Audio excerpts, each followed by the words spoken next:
Oke, assalamualaikum warahmatullahi wabarakatuh. Jadi ini kenapa alasan Bang Haji Rhoma Irama membenci para habaib. Ternyata ini alasannya dolar kuning atau salah tafsir dalam menafsirkan Al-Quran. Jadi hati-hati ya guys ya, menafsirkan Al-Quran bisa menjadikan sesat karena salah tafsir. Inilah pesan-pesan Gus Baha kemarin ya guys ya.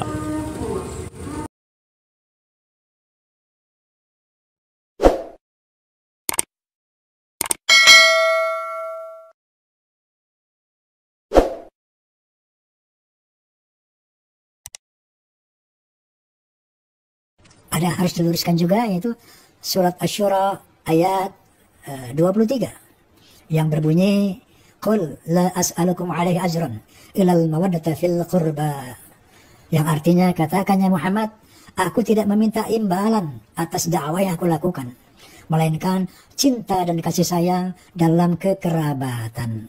Bahwa ilal mawaddata fil qurba artinya adalah kecuali cinta dan kasih sayang dalam kekeluargaan, dalam kekerabatan, bukan cinta kepada keluargaku. La as'alukum alaihi ajran illa mawaddata fil qurba. Katakan kepada mereka ini, aku tidak minta untuk diberi gaji, imbalan dalam dakwah. Satu, hormati, cintai kerabatku. Secara bahasa, secara lughah, secara ilmu bahasa itu artinya jelas, cinta dan kasih sayang dalam kekeluargaan, dalam kekerabatan. Kenapa? Karena asbabun nuzul daripada ayat ini adalah ketika Rasulullah SAW bersama para sahabat hijrah ke Madinah. Di Madinah ada orang-orang kafir, yaitu kaum Bani Khazraj dan Bani Aus yang selalu bermusuhan. Mereka orang-orang bukan beriman.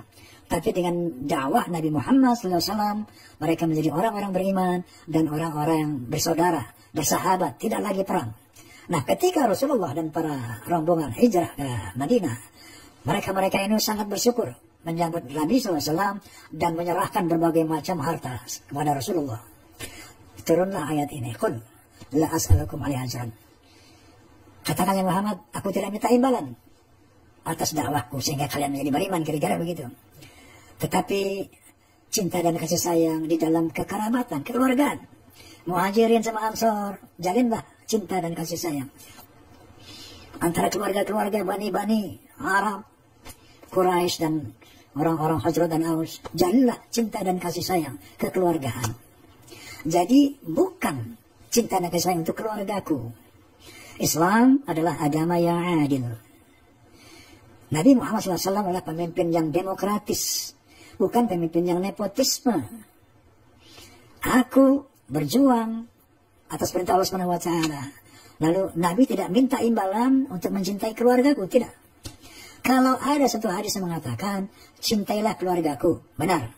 Tapi jangan sandarkan ini kepada Asy-Syura ayat 23. Karena Asy-Syura ayat 23 bukan berarti perintah mencintai keluarga Nabi. Assalamualaikum warahmatullahi wabarakatuh. Bismillahirrahmanirrahim. Allahumma sholli ala sayyidina Muhammadin wa ala alihi wa sahbihi ajma'in, amma ba'du.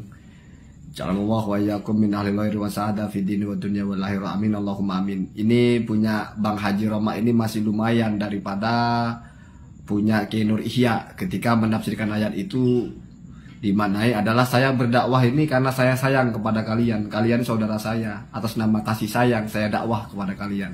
Saya bukan minta upah. Itu tafsiran tidak ada dudukannya sama sekali. Kalau punya Bang Haji ini ya agak lucu sebetulnya ya.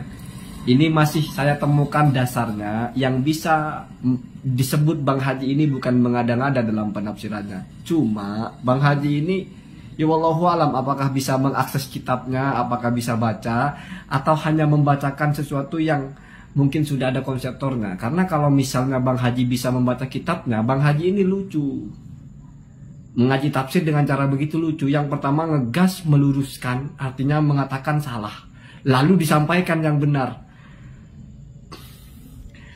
Jadi illal mawaddata fil qurba itu Bang Haji, saya bacakan dari tafsir yang paling tua ya, yang sering kita dengar ya, yaitu tafsirnya At-Tabari. Itu ada banyak sekali pendapat. Lucunya yang punya pendapat yang disampaikan oleh Bang Haji itu pendapat paling bawah. Tapi oleh Bang Haji digunakan untuk mengkritik punya Habib Taufik. Inilah kalau nggak ngerti sebetulnya, nggak ngerti hierarkinya gitu lah ya. Yang pertama begini, illal mawaddata fil kurba itu ada 15 riwayat yang pemaknaannya adalah, saya tidak usah baca kitabnya ya, karena untuk Bang Haji ini kan. Rasul itu berkata kepada orang-orang kafir Quraisy, Bang Haji. Jadi bukan kepada orang beriman, kepada orang kafir Quraisy, dan ini penafsiran yang paling benar. Baik yang diucapkan oleh Ibnu Katsir wal haqqu, bahasanya kalau yang diucapkan oleh At-Tabari wa aula, yang lebih utama adalah penafsiran yang ini. Jalurnya 15 riwayat. Apa itu penafsirannya? Yang pertama adalah, kalian ini kan keluarga saya tuh. Saya berdakwah kepada kalian ini bukan saya minta duit, tapi saya cuma mengingatkan. Artinya nggak minta apa-apa. Tapi saya cuma mengingatkan, udzakirukum. Saya mengingatkan bahwa saya ini keluarga kalian. Makanya fi di situ maknanya adalah li ajlih. Itu di tafsir lain ya. Jadi saya berdakwah kepada kalian ini bukan saya minta harta, bukan saya minta apa-apa, tapi tolong cintai saya. Maksudnya cintai di situ adalah muamalah hasanah. Perlakukan saya ini dengan baik karena saya masih kerabat dengan kalian. Itu penafsirannya Ibnu Abbas. Ya. Jadi Rasul itu mengingatkan kepada pembesar-pembesar Quraisy itu, kita sekeluarga loh. Boleh jadi kita beda masalah ini, tapi tolong tetap saya dihargai, saya tetap harus dihormati, tetap disayangi. Tetap kamu harus perlakukan saya sebagai kerabat. Itu kepada orang kafir Quraisy, Bang Haji, bukan kepada sesama beriman kalian harus berhubungan sebagai kerabat, bukan itu ya. Satu. Ini jalur 15 tafsir, 15 riwayat, ini yang paling unggul.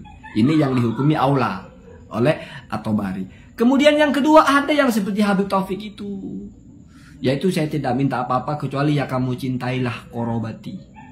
Ada itu Bang Haji, ada 4 riwayat jalur itu.